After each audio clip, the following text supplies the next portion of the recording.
The third set will be played on Neo Planet S. Spawning in the bottom left-hand position as the red Protoss from SK Telecom T1. His name is Parting. His opponent spawns in the top right position. Blue Protoss playing for Kespa teammate. His name is Argo. Throughout the entire Pro League season, been seeing a lot of proxies in this matchup here. Been also seeing more macro games than normal as well, but seems like a lot of players have really tried to, drag it back to making a lot of proxies, using a lot of blink timings as well. Those are still as popular as ever. So, really a lot of different potential openings we could really see from either of these players here. Yeah, well, for SK Telecom T1 player, he can do anything he likes, and it doesn't matter because whether he wins or loses, SK Telecom T1 is going to the playoffs. So I think Parting's gonna, do whatever he wants to do in this game. If he wants to play aggressive like he always says, then he's going to play an aggressive game against Argo. Argo, however, wants to prove to the fans that he is still an ace player from Kespa teammate and he can still win matches in Heart of the Swarm. Before we go into a long break, Argo needs to win a match to prove to the fans that he can still do well in the next season. Indeed, you did mention Parting, an aggressive player, and overall, I wouldn't say that's not always his style, but when it comes to the Pro League, I think it suits him the most because that's where he's found the most success. So if he goes for the aggressive style, generally that means good things for him. His control is pretty much top-notch. I think that's one of the reasons why his aggression really works so well. As both players getting the gateway up, Argo only going for one gas right now, but of course you can start off with the first gas and then get the second gas as soon as you throw down the cybernetics core, so we're gonna have to wait and see what Argo decides to go for. Gonna go ahead and grab that second gas now. Parting just has his gas a little bit quicker here, but the cybernetics core actually, decently faster for Argo here. I don't think he's going to try to do any type of crazy timings or anything like that, like the dreaded 4-gate that's been dead for so long. But he could apply some early pressure with the maybe like a 3-gate stalker opening. Yeah, in fact, the cybernetics core timing difference only comes from the fact that Argo decided to go for the 1 gas before core instead of 2 gas from Parting, which seems to be the standard these days. But some Protoss players are opting to go for the one on simulator first and then adding the second one later into the game. Yeah, indeed. The real question is, Twilight Council from Parting here. This is becoming a very popular opening for him to execute because he does love to go for either the DTs or the blank. Aggression, that's what he likes to do. He's such a rascal at it. That's why his nickname's the Rascal Toss. But we do have Mothership Core going to complete. But for both players now behind this, still no tech decisions from Argo. Still very free to do pretty much whatever he wants. He's just going for the 2-gate opening, and his follow-up is still unknown at this point. Yeah, well, we're going to have to see what his follow-up is going to be because I don't see any additional gateways going down by Parting. This means that there's going to be a Dark Shrine. We do see that in the production tab, hidden left corner inside his main base. Argo, we still don't see any tech commitment from this guy.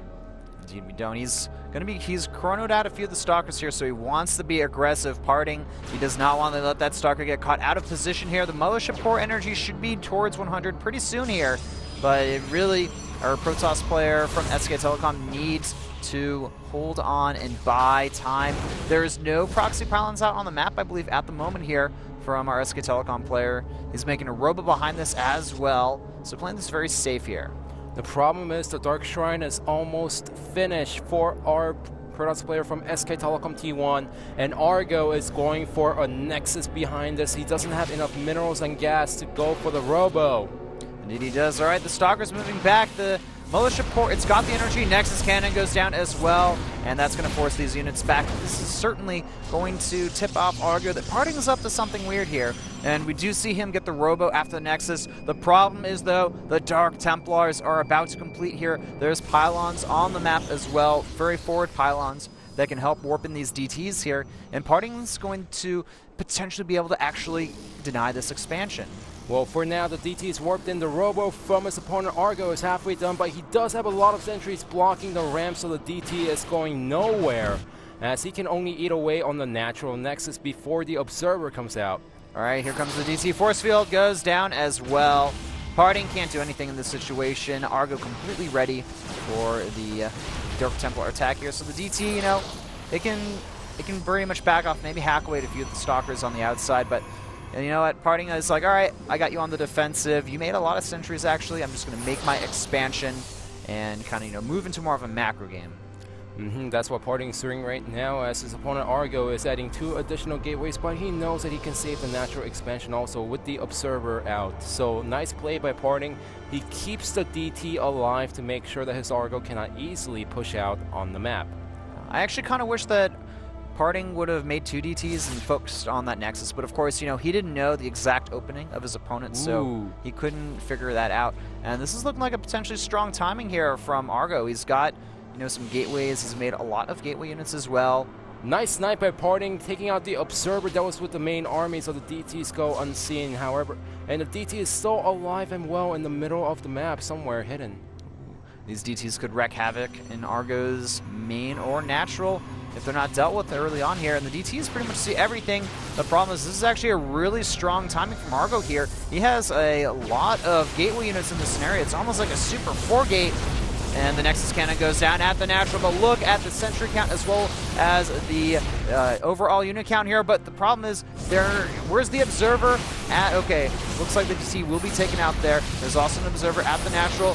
The issue here, Argo, he is forcing all of these units to get stuck in that ramp there. The Nexus, it's not going to be able to fight on its own, and it looks like it will end up falling. Remember, there is a DT at Argo's natural right now, which means Argo needs to multitask with his units. Parting, he is going to lose a natural Nexus, but if he can kill a lot of probes inside the main base, it doesn't matter if Argo takes out the Nexus. The Observer now moving towards the main base here, and there's 2 Nexus cannons down, so it looks like the Dark Templar, nice hiding in that little corner there.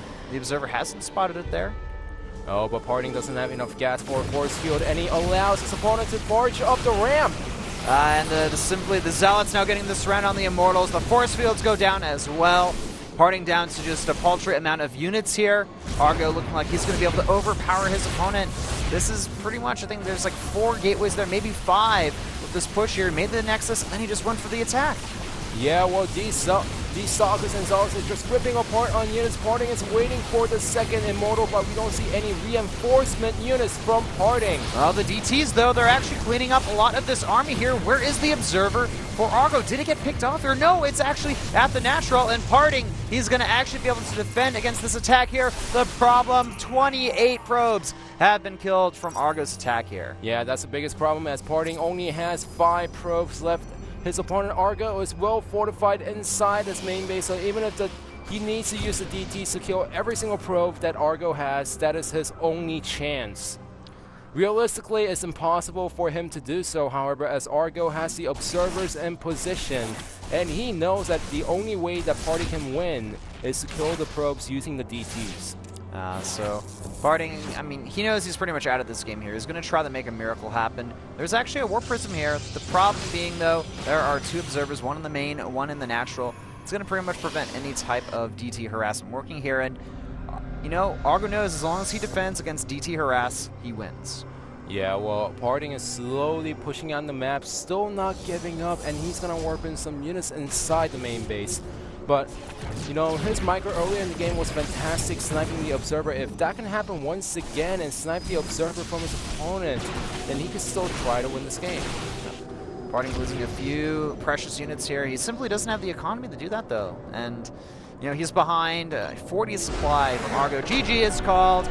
Parting realizing there's no way for him to come back in the game. And Argo takes set 3. Now we're seeing Kespa teammate actually up 2-1 over SK Telecom T1. And this was an important match for Kespa teammate, as the next 2 players for SK Telecom T1 are strong players, so they needed some guarantee in the first 3 sets before they headed into set number 4.